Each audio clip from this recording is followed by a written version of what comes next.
For over 50 years, the Lawyers Committee for Civil Rights of the San Francisco Bay Area has worked to dismantle systems of racism and oppression and build a more equitable and just society for all. We do direct services, we work on policy, we do impact litigation, we use the media, and we bring all of those tools to bear to create the change that our communities want and need. Each of us is a whole person, and for our communities to be whole, we have to face down multiple systems of injustice. In our racial justice practice group, we believe that cases cannot be successful unless they are intimately grounded in community work. I witnessed a mob of people coming over from the Capitol, and there was a black woman who had a pride flag waving, and she was immediately just engulfed by these January 6th protesters in full view of law enforcement, and they actually started literally jumping her. Law enforcement violently arrested the woman who had been beat up, and they grabbed me and threw me. I had bruises all up and down my arm, and I didn't see any sort of violence like that happen to any of the men that were actually attacking this woman. Why we selected Meg as a plaintiff in this case was because of her strong ties in the community and her deep love for the community itself. After going through so many different avenues, trying to deal with local politicians, trying to work with different community organizations, trying to work with law enforcement, it seemed like the really only other option was to get some sort of legal action involved in an attempt to help actually motivate the folks that are in charge to change. One of the goals of this case is to eradicate violent policing at protests altogether. And we're hoping that with our community partners, we're able to create a template moving forward on the appropriate way for a government to show up when people are asking to be heard. Partnerships with civil rights groups and attorneys, and LCCR in particular, are really the only protection that a lot of us here on the streets have to provide any sort of accountability towards law enforcement. There's a reason why we have to fight so hard to protect First Amendment rights. And that's because every major point in the history of our country where we've seen progress has been a result of people speaking out and demanding to be heard from their government. We saw massive caseloads where Black and brown folks were being disproportionately incarcerated in a crisis of over 20 years. And in response to that, the courts go into budgetary crisis, and they use a system of fines and fees to raise funds from the people who can least afford it to pay for the state's problematic criminalization policies. This year we worked together with LCCRSF, Bay Area Legal Aid, and the ACLU of Northern California to file a lawsuit to enjoin and declare unlawful the court's civil assessment program. What the civil assessment is it's a late fee that goes on the back end of any traffic ticket if you missed your first appearance or payment deadline.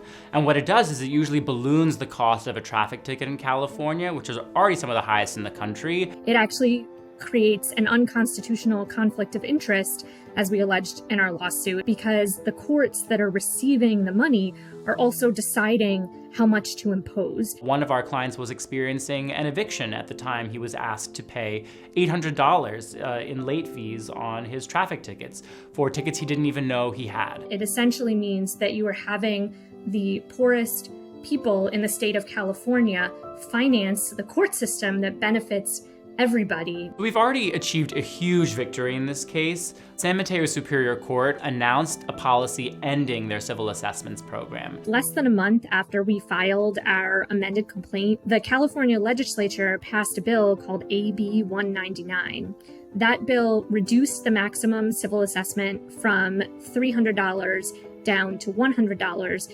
It also wiped out all outstanding civil assessment debt all over the state of California, which was a tremendous victory and huge, meaningful change for people that are affected by this debt. In many ways, this case tells the story of how LCCRSF does its work, which is to connect with the community, understand a problem, and then connect with great attorneys at law firms to do pro bono work to really match that need with the outcomes that we're aiming for. Our legal services for entrepreneurs team has been partnering with Seven Hills Law Firm to support our legal clinics. They invite people from the community, people who want to start their own business, who may not have the resources, who may not have a lawyer in their corner to come to these workshops and participate with an attorney. And that gap that needs to be bridged is primarily due to language, financial resources, and being able to identify culturally with potentially an attorney. Anwar has been exceptional in working with our Spanish-speaking clients. It really helps build the trust with our clients, and he also was able to be there in person for our clients, which I think just shows his presence in the community. My family came here. My mom was a single mom at the time when we came, and there were people who believed in me as well, and there were people who were able to help me. And I want to be able to serve people in the way that I was served. That is how we create a better world for future generations on any level. It really helps small business owners establish their business. And I think that's a really big first step for building generational wealth for our communities, especially the communities of color. Oftentimes, the clients that we represent are living with severe mental health conditions that are part and parcel of their asylum case, and that also affect them day to day in their ability to advocate for themselves, for their family members, and to be partners in the work that we do with them. We don't care if you're uninsured. We don't care if you're undocumented. Our goal is to provide services to everybody who lives in our community. As primary care providers, we have that half hour with a patient, with the family, right? And it's what happens to that family the rest of the 23 hours that impacts and molds their lives. We've seen in the asylum program that when someone has their basic human rights and needs being met, that includes housing and food and health care, it is much more likely that they are able to advocate for themselves at a higher level. Understanding that healthcare should be available to all, that it should not be a privilege. It's what's driven me, it's what drives the mission of the organization. Making a difference at that level is so important. I began working early this year with a family that had sought asylum from Ecuador. The mother of this family suffered from extreme post-traumatic stress disorder, and I could see that there were many signs of the difficulty in her telling her story, which was so essential to her winning her case. So we immediately connected with local healthcare providers to provide her a really, really detailed psychological evaluation. We ultimately won that case on the strength of just the written record alone, her story of what she had experienced. For indigent asylum seekers who are literally facing life and death in immigration court, they may be doing so in a system that is unfamiliar to them, in a language that they don't speak, and with very little resources or sophistication to be able to navigate those processes. One of the matters that we handled in partnership with LCCR was for a gay man from Mexico who also had AIDS. He suffered horrific abuses in Mexico because of his sexual orientation.